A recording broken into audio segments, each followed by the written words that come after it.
I want to go back to one of the stories that we're looking at this morning. And the annual media summit kicks off today with a series of activities lined up under the theme Media and the Big Four agenda. The summit, organized by the Media Council of Kenya, will have events like media workshops, a media debate, and the climax will be awarding the journalists at the annual Journalism Excellence Awards. I want to bring in my guest who's joining me from our City Center studio, Victor Bwire, who's a Deputy Executive Officer and Programs Manager at the Media Council of Kenya. Good morning. It's great to see you, Victor, and karibu sana News Center. So first things first, maybe you could just talk to us about this meeting. What are you expecting from it? What is the biggest agenda of it? Asante sana, and thanks, Betty. A pleasure once more to be here at the center.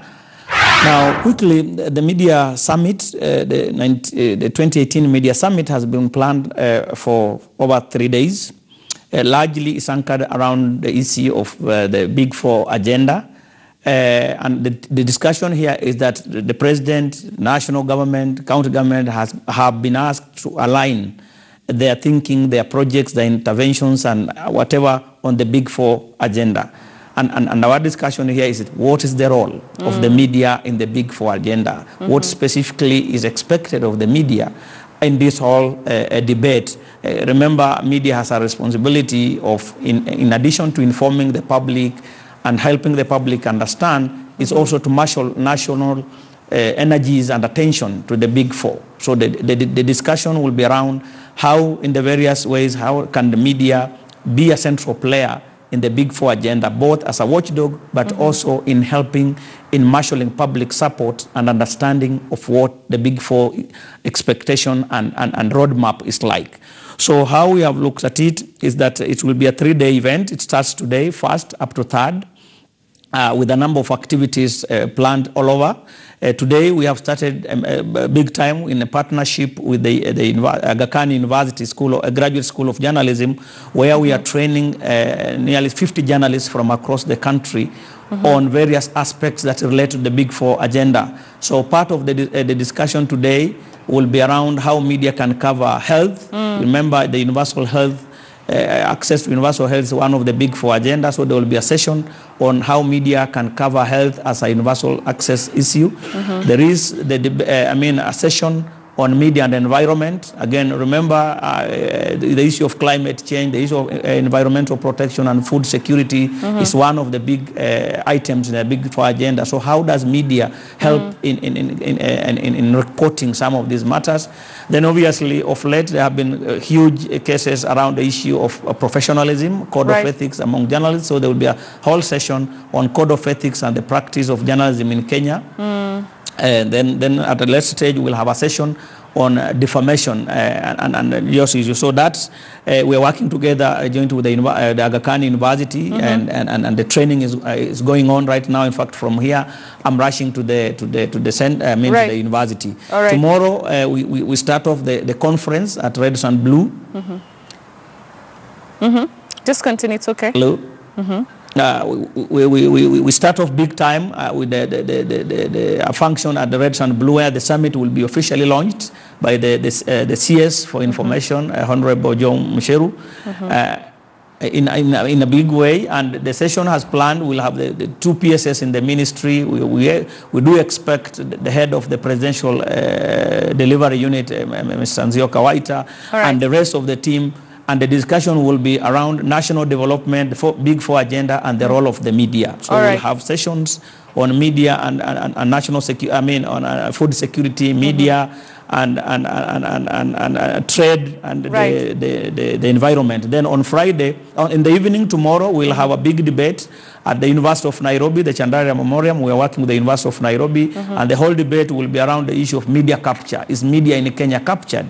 Then on Friday, obviously, we'll have the annual Journalist of the Year Award at Restaurant Blue, where nearly 500 journalists will be squaring out on who is the best in about 12 categories. All right. So who will be part of these discussions? You've mentioned that there's going to be a debate. You've mentioned that there are going to be almost lectures, just to drive this agenda and drive, the topics that you want to cover, especially when it comes to, like you said, how media should be able to convey information about the Big Four agenda. So who are we expecting will be attending this particular meeting?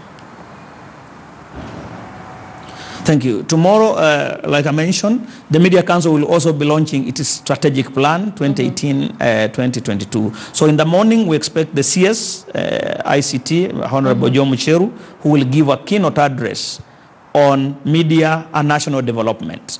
And he will be flanked off by the two PSS in the ministry, that's Mrs. Fatuma Mohamed Hirsi and Mr.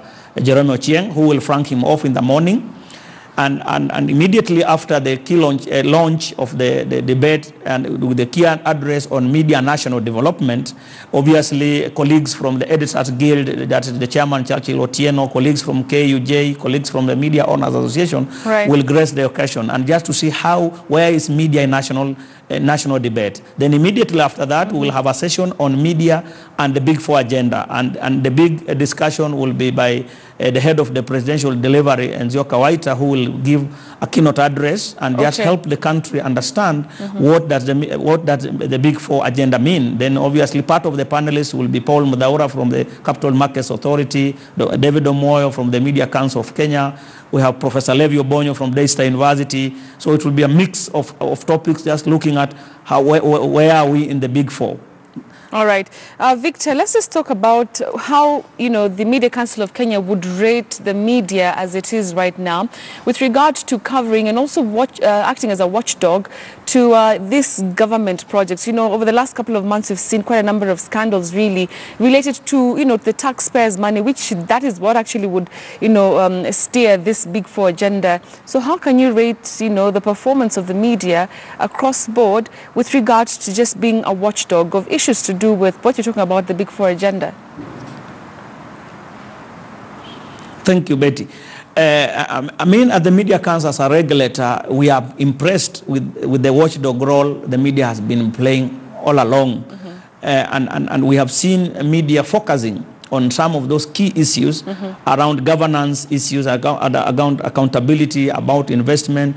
You have seen so far when the president declared the war on corruption, the media has been awash with stories on corruption and related issues, accountability issues.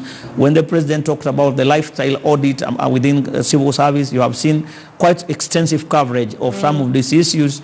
When the president is talking about the Big Four agenda and how he needs people to support him, the issues of the handshake, the issues of national development, media has been there with coverage, with editorial, and also helping him identify some of the areas where we think that he should focus, especially on accountability. And media has asked if the president doesn't deal with the corruption and accountability issues, then achieving the Big Four agenda might be a big challenge for him. So media has been there, and that's why part of the discussion is on media and national agenda. And in the debate during the evening, we want to look at the issue of media capture. Is media doing the work it's supposed to be doing to help in national development, or are we captured by either the government or advertisers or whatever vested interest? So yes, at the Media Council, we acknowledge there are a few challenges that journalists face, that's why we chose the training for journalists, that when the president talked about the Big Four agenda, it's a new thing to most of our journalists. And how do we help journalists focus and cover the Big Four agenda in a manner that helps the country understand and rally support, but at the same time doing the watchdog role on how these investments, big investments, are happening. So we are certified that media is doing a lot of work, helping but there are a few challenges. Interesting. You mentioned something very interesting, and it is to do with that handshake. Do you think that after that handshake, and especially with the opposition, being quite comfortable, compared to previous, regimes with the government, do you think that the media right now has more of a bigger role when it comes to, giving oversight to, some of these projects, by the government, and just the general, agenda for the government? Yes, Betty, media has played a big role, and obviously the issue of handshake was a reaction to a situation. It's not the first time a handshake is happening in Kenya. In 27, 28, there was a handshake when the country, there was tension in the country. So again, in 2018, when there's tension in the country, then a country reacts to situations as they come. And if a handshake was the necessary condition to allow the country go back to national development and growth, then that was necessary. So for that, media has continued to fill in the role, and for obvious reason, if I look at the number of complaints, the number of issues people are raising at the media, then you obviously, the issue of talking about media being just a mild player in national development is no longer there. And a number of people are concerned that media has come up in a very big way to fill in the position that ordinarily would have been played by the opposition. So media is all over. I mean, you have seen they're checking on the executive, they're checking on parliament, they're checking on the judiciary whenever things are going wrong. Interesting. Victor, as we wind up, let's just talk also about the annual Journalism Excellence Award. That's one of the biggest, events or awards that journalists, look up to or wait for. So what really has been the experience this time round? Have you had a number of interesting nominations, and we're looking to see just who will be taking some of these awards come, is it Friday? So maybe you could just paint for us a picture. How has this particular process been this year, especially with a number of very big events having happened from the elections? Journalists have had quite a good platform, to showcase their skill, their performance, their know-how about national issues. So how has that been really? Thanks. I can tell you, Betty, for the first time, this award is running for the 7th year now, since 2012. And this year was had one of the best entries in terms of stories. The competition is so fierce that I couldn't believe the quality of articles that and documentaries that were presented for this year is quite high, I can tell you. And the competition between all over the country, between both in the print, within the newspapers, the TV stations and the radio is quite high. The stories, I was just writing an email to all the editorial directors of our companies that they must come in big numbers, because our journalists this year have done wonderful work. The type of stories that have won in the various categories can even win at the CNN or the global level. Nice. The level of improvement is so encouraging. And this is an event, an exercise that we, the media industry, must continuously invest in and help. But the level of entries and the quality of stories, especially in some categories like good governance, development, environment, gender, is so high. All right, Victor, thank you very much for speaking to us. All the best with the annual meeting this week, and of course the awards later on. And he is a Deputy Executive Officer and Programs Manager at the Media Council of Kenya, just talking to us really about the annual media summit that kicks off today. Like you mentioned, there are a number of activities that have been lined